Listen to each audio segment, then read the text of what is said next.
Hello, teacups, and welcome to another episode. This is your quick tea.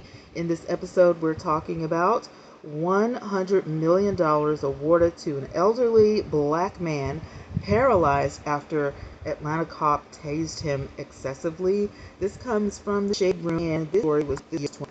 I want to hear sweet about police officers, getting away with, crap, texting about taking black people out, about offing black people. And so now here we go with another police officer who is using his power excessively with a tasing gun on an elderly person. So check the story out, right? An elderly black man has been awarded $100 million in a massive settlement after he was paralyzed from the neck down following a fall caused by an Atlanta police officer shocking him with a stun gun in what his attorneys describe as excessive use of force. Stun gun left a man paralyzed from the neck down, causing $14 million in medical bills. Okay, Officer Grubbs was found to have used unreasonable force, and a federal jury awarded the settlement to Blasingame, who is now paralyzed from the neck down. NBC News reports that Jerry Blasingame, 69 years old, who now needs around-the-clock care costing $1 million a year, already has incurred $14 million in medical bills so far since the 2018 incident that left him unable to walk, attorney Vin Johnson told the jurors.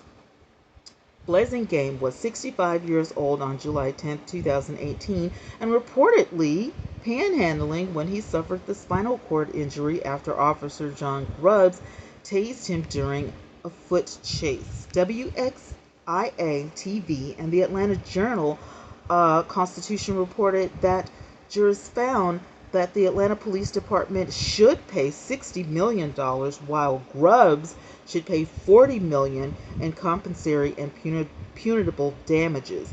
However, the city has since filed a motion for a direct verdict wherein a judge's ruling could amend the jurors' verdict. Online records show that Judge Steve Jones is yet to make a ruling on that motion as of Monday.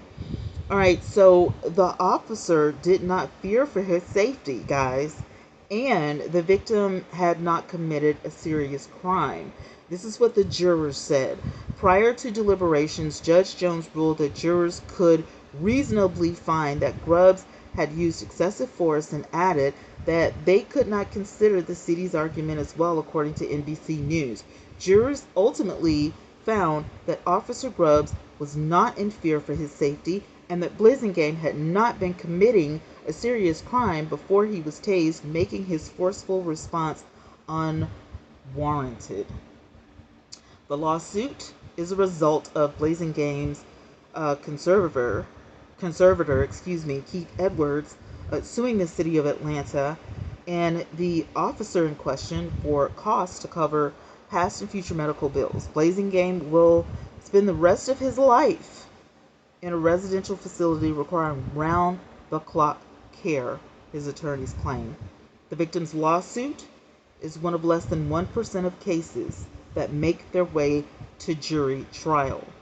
The case is one of a small handful of civil lawsuits that will make it to trial, with data compiled by the U.S. District Courts showing that less than 1% of federal suits end up in front of a jury. So listen, you guys, I definitely want to know what you guys have to say about this, because for me, I feel like the police officer should definitely be serving time. You're costing the city so much money with this one case. You did not have to tase that man. If all he was doing was panhandling, he didn't have any weapons on him, he wasn't threatening you. You used excessive force on an elderly man. For what reason? For what reason? You have to make me understand. For what reason? Why did you do this to this man? What was the purpose for you doing this to this man? An elderly man. At the time, he was 69 years old. Panhandling. minding his own business.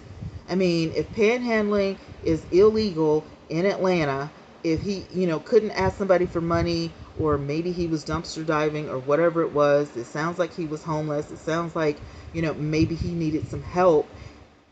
Instead of, helping him, you decide to tase him. Instead of saying, I'm sorry, sir, you can't do this. Is there anything I can help you with? What do you need? Instead of protecting and serving, which is what you're supposed to be doing, you went and tased this guy. And I'm pretty sure it had something to do with him being black, since they put that in the title of this article.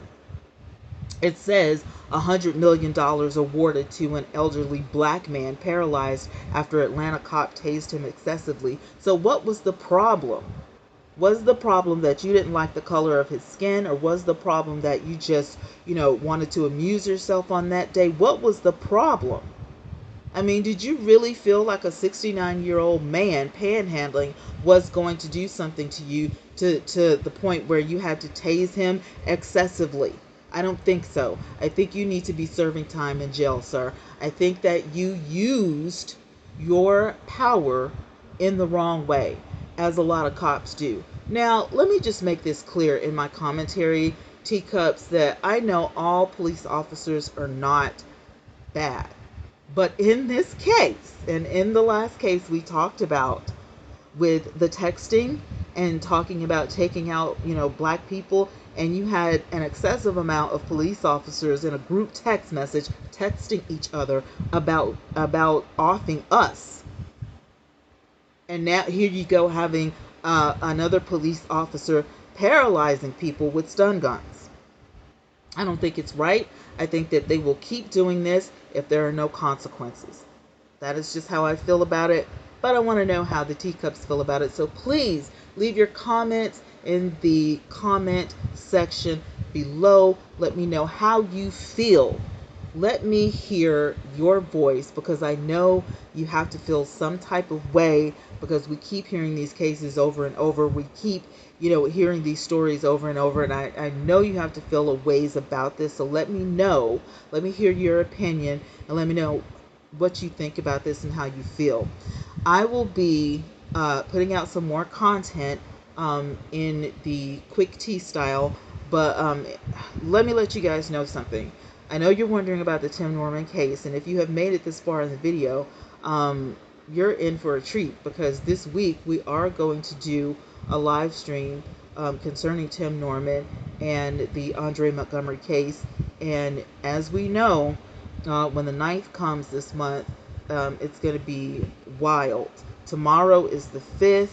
I'm looking, forward to seeing some of the transcripts, pretrial stuff, how they chose the jury. So we're going to get into it. We're going to do as many live streams and videos as possible about the Tim Norman case. So it's going to be a busy month.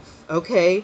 So I want to apologize in advance if we don't have time to do a lot of quick tea videos. I do apologize for that. But because the trial is coming up, we have to get ready for this, because we're going to be covering a lot of ground with this case. So get ready for that. And I will try to do it in the evening, because I know a lot of you work. But if I can't, just watch the replay. In the meantime, I'm going to get out of here. But thank you guys so much for supporting the channel, supporting me. I love you guys so much. Thank you all for the birthday gifts, the cash apps and everything. Gifts are still coming. I have Amazon packages that I didn't even know were coming, that I got an Amazon thing about. So thank you guys so much in advance, and I will do a dedicated video as I see things coming in. So yeah, thank you guys so much for that. But anyway, I'm gonna get out of here, because this is supposed to be quick tea, and this video is about 10 minutes long. So thank you guys so much, and I will talk to you guys in the next story. In the meantime, be good, stay safe, have a great day, and I'll talk to you in the next video. Bye for now.